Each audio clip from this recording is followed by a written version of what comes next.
Okay, I'm here today with the landing pad for DJI, and it's actually for the Avata 360.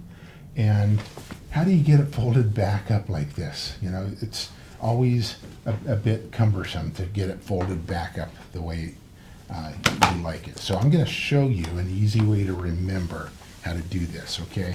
So I'm going to find the DJI logo, which is right here, and I'm not going to fold that one in.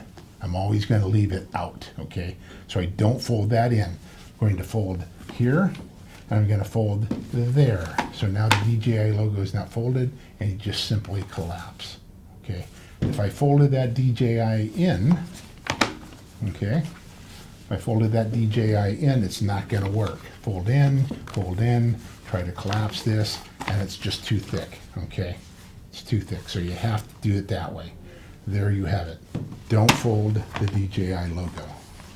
Do not fold the DJI logo, okay? So it's here.